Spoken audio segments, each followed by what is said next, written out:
कहीं ना कहीं वो बच्चे पे बहुत गलत रिएक्ट करता है। सबसे पहले तो पीटीएम में जाने के लिए अपने आप को ये प्रिपेयर करिए कि एक बार इस तरह से बोल के तो देखिए, मार्क्स होते क्या हैं यार। पीटीएम को एक हंसता खेलता रूप दे दीजिए।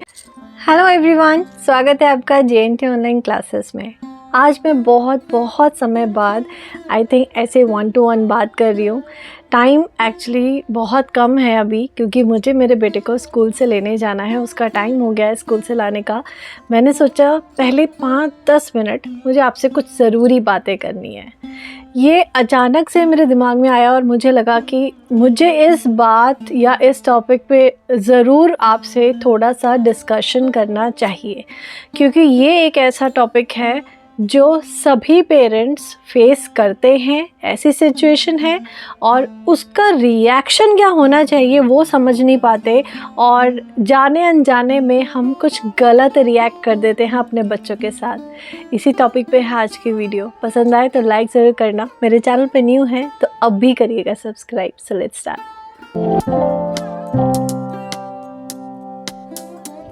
आज का टॉपिक है कि हमें पीटीएम में क्यों जाना चाहिए। सभी पेरेंट्स को पीटीएम अटेंड करनी होती है। यूटी हो जाए तो पीटीएम अटेंड करनी है, हाफ ईयरली हो जाए तो पीटीएम अटेंड करनी है। टीचर्स बुलाते हैं, पेरेंट्स को बताते हैं, तो हमें लगता है हम जा रहे हैं, हमारा क्या काम है, बच्चे के एग्ज़ाम शीट्स देखनी है, उसने क्या क्या गलतियाँ करी हैं वो देखनी है। गलतियाँ, मैं हाईलाइट कर रही हूँ इस पॉइंट को।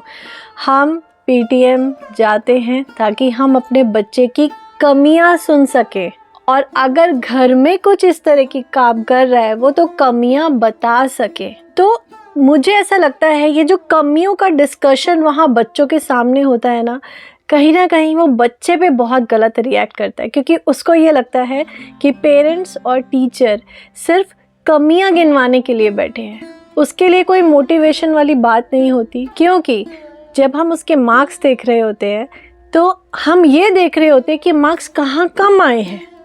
अगर उसके 5 सब्जेक्ट में 3 सब्जेक्ट पे मार्क्स कम है, एक में थोड़ा एवरेज है और एक में बहुत अच्छे हैं, तो यकीन मानिए उन 2 सब्जेक्ट्स को कंसिडर ही नहीं करते पेरेंट्स। उन 3 सब्जेक्ट्स पे चले जाते हैं जिस पे मार्क्स कम है। तो कभी कभी वो बच्चा भी सोचता है जिसमें मार्क्स अच्छे आए उसके लिए तो एप्रिसिएशन मिला नहीं, लेकिन जिसमें गंदे आए उसके लिए बहुत डांट पड़ी है, तो फिर अच्छे क्यों लाऊं। तो प्लीज़ सबसे पहले तो पीटीएम में जाने के लिए अपने आप को ये प्रिपेयर करिए कि मुझे बच्चे की कमियां सुनाने या सुनने नहीं जाना। अगर टीचर कोई कमी बताता भी है सामने से कि आपका बच्चा शैतानी करता है, वो ऐसा है, तो बस इतना ही काफ़ी है कि हम उसको समझाएंगे, हम उस पर वर्क करेंगे। बच्चे के साथ एक फ्रेंडली बिहेव करो, ताकि जो रिज़ल्ट का जो डर है, वो जो माहौल क्रिएट हो जाता है रिज़ल्ट आने से पहले कि आज मैम क्या बोलेंगे, बच्चे के अंदर बड़ा, हर बच्चा देखो एक जैसा नहीं होता। कुछ बच्चे तो बड़े कैजुअली लेते हैं पीटीएम को, चलो जाना है, थोड़ी डांट पड़ेगी, सुन के आ जाएंगे। लेकिन कुछ बच्चे ऐसे होते हैं जो बहुत ही सहमे होते हैं पीटीएम में। तो प्लीज़ अपने बच्चे को देखते हुए वो स्टेप उठाएं। मार्क्स देखने के लिए ना जाए, आप सबसे पहले ये देखिए कि क्या मेरे बच्चे ने वो एग्ज़ाम पेपर पूरा कंप्लीट किया था। उसके सामने वो दिखाइए, ये तुमने किया है, ये पूरा, ये 5 पेजेस का 6 पेजेस का शीट तुमने फिल करी है, दैट्स वंडरफुल। मैं होता तो मैं तो नहीं कर पाता भाई। एक बार इस तरह से बोल के तो देखिए, आप खुद देखेंगे उस बच्चे पे कितना पॉजिटिव इफेक्ट पड़ता है इस चीज़ का। वो और मेहनत करने के लिए कोशिश करेगा, वो और बेटर परफॉर्म करने के लिए कोशिश करेगा, रादर देन हम उसके मार्क्स कैलकुलेट करते हैं।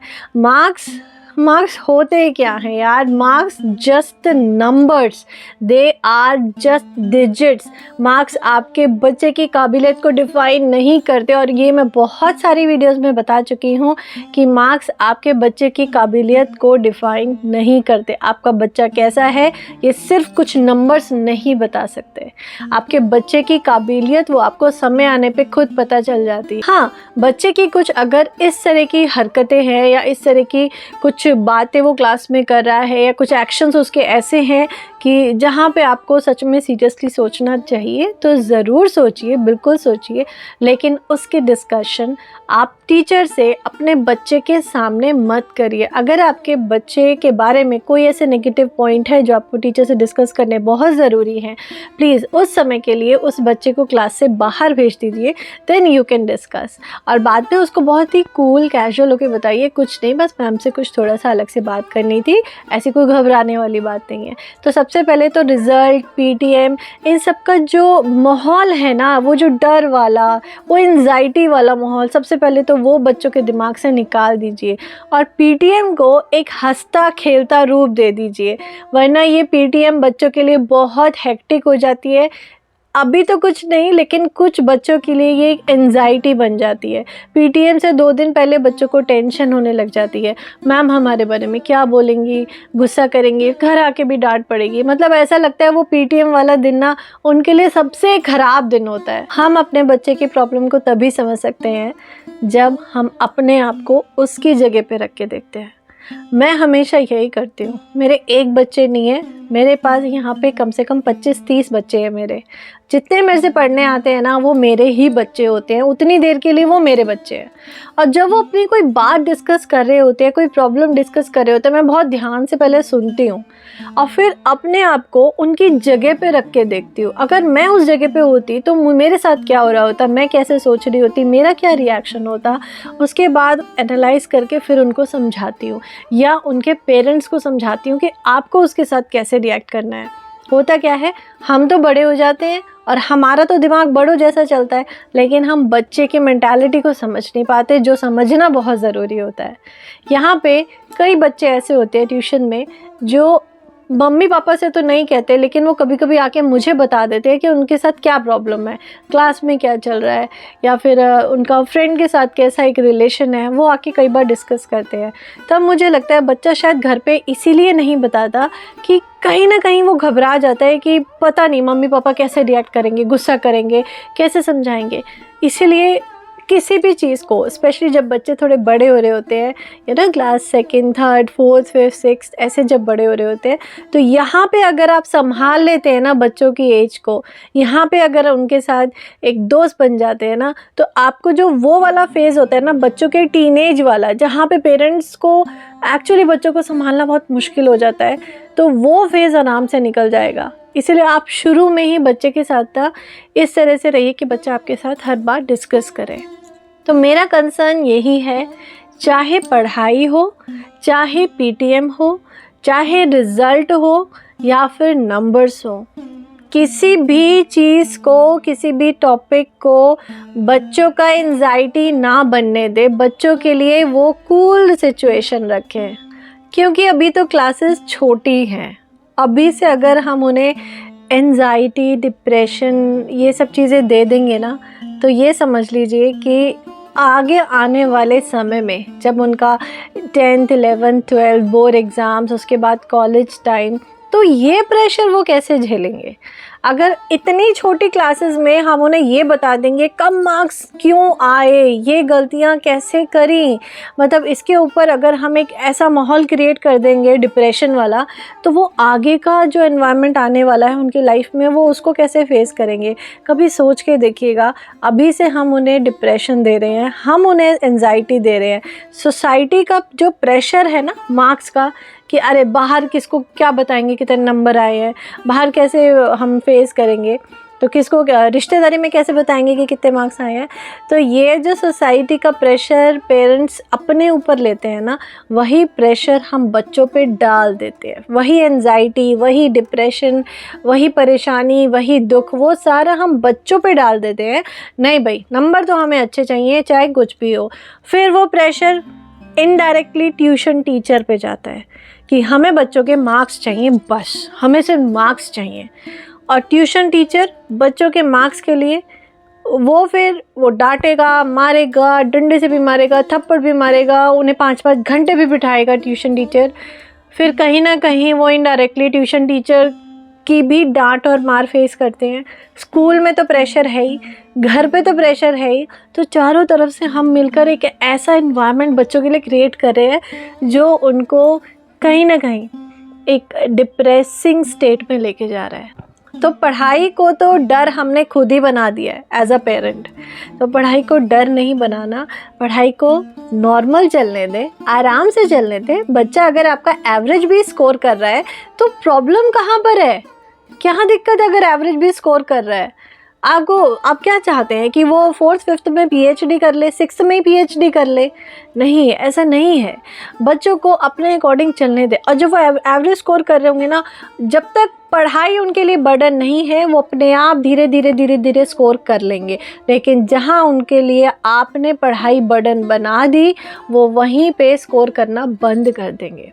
आपके लिए ऐसा है कि मैं उसको जब तक डांटूंगी नहीं, 8-8 घंटे लेके बैठूंगी नहीं, या फिर मैं उसको पढ़ने नहीं बिठाऊंगा, तब तक वो मार्क्स स्कोर ही नहीं करेगा, पास भी नहीं होगा। ऐसा नहीं है। आप थोड़ा ही कराइए, बस अच्छे से करा दो। आधा घंटा लेके बैठो, बस वो आधे घंटे में अगर बच्चे ने सीख लिया है, दैट इज़ इनफ। नहीं है ज़रूरी बच्चे को 3-3, 4-4 घंटे लेके बैठना, बिल्कुल ज़रूरी नहीं है। हर बच्चा अपनी लाइफ में कुछ ना कुछ बेस्ट कर ही लेता है, बस उसके संस्कार अच्छे होने चाहिए, उसकी परवरिश अच्छी होनी चाहिए।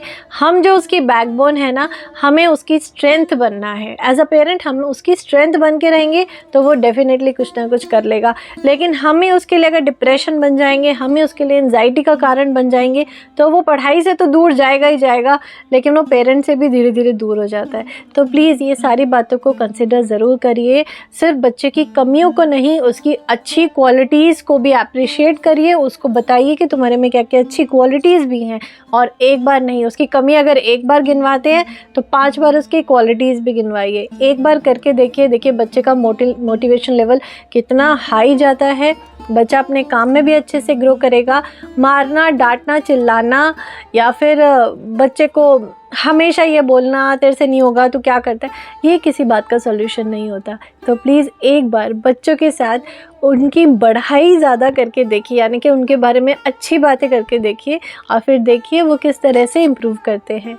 तो ये थोड़ी सी डिस्कशन आज मैं आपके साथ करना चाहती थी। टाइम हालांकि बिल्कुल नहीं है, अभी टाइम हो रहा है दोपहर का 12:56, यानी कि 1 o'clock होने वाले हैं। मुझे अपने बेटे को लेने जाना है, टाइम बहुत कम है। मिलूंगी मैं आपसे नेक्स्ट वीडियो में, कुछ और अच्छी बातें। और हाँ, वीडियो तो कुछ और आनी थी, क्वेश्चन आंसर्स आने थे लास्ट वीडियो जो मैंने चैप्टर कराया था, लेकिन वो रह गया है। अब नेक्स्ट वीडियो में मैं फटाफट करा दूंगी, और उसके बाद उससे नेक्स्ट चैप्टर स्टार्ट करेंगे। कुछ मैथ्स के कंसेप्ट क्लियर करेंगे, कुछ ग्रामर के कंसेप्ट क्लियर करेंगे, लेकिन वो तभी होंगे जब आप ये वीडियो पूरी देखेंगे। ठीक है, तो वीडियो से जुड़े रहिएगा, चैनल से जुड़े रहिएगा। मिलती हूँ मैं आपसे नेक्स्ट वीडियो में, तब तक के लिए बाय बाय।